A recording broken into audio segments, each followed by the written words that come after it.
15 months far better than 42 years, right? This issue has been going on for the last 42 years. Also consider the fact that after 71 war, when we came back victorious, Indira Gandhi regime then reduced the pensionable age from, rather the pensions from 75% to 50%. That was the reward Indira Gandhi had given at that point of time. If today we've first raised the issue of one rank, one pension even before the elections, before the government formed, we raised it because we are absolutely emotionally committed to our armed forces. And today if we have delivered, we've delivered only for the reason that we believe we want to strengthen our troops who are retired. They retire at a much younger age, and we want them to have the correct pension that they ought to have. The Congress says they'd done all the spade work even before you came into government. How correct is that? The previous defense minister has made it very clear that he was the one who said that yes, OROP was placed before Parliament at that time. Very frankly, Congress got pushed into announcing the one rank, one pension. We all know it. With the kind of commitment the Prime Minister was, the then nominated Prime Minister, Mr. Modi, was showing at that point of time, the Congress got forced into announcing. They had no clue as to how much money would be required for one rank, one pension. They announced a measly 500 crores. They perhaps went by the Koshyari Committee. The Koshyari Committee says 1,300 crores in a year and an annual increment of 235 crores.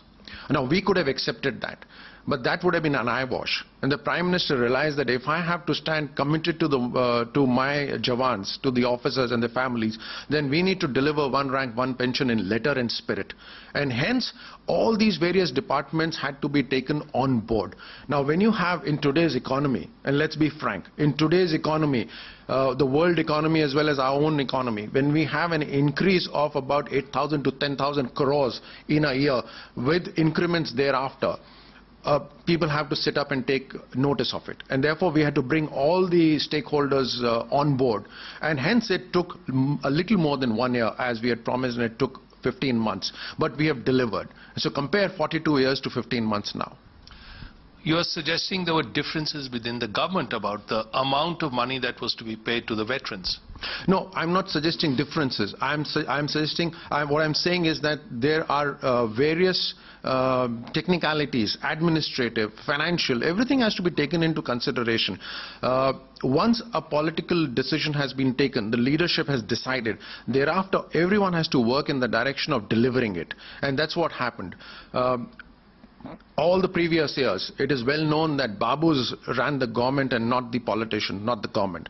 It's very clear, Defense Ministry, the Defense Minister ensured that the bureaucrats accepted what was required. The Finance Minister ensured what was required. And therefore, the Prime Minister could deliver this one rank, one pension as it has been delivered now. There's been a one-man inquiry, which is judicial inquiry, which has been put into place. The reason is, today, the announcement is not the end of the world. There are modifications that are required. It further needs to be understood. Further stakeholders need to be spoken to. And therefore, this one-man judicial inquiry will further modify the one rank, one pension. And it will keep getting better.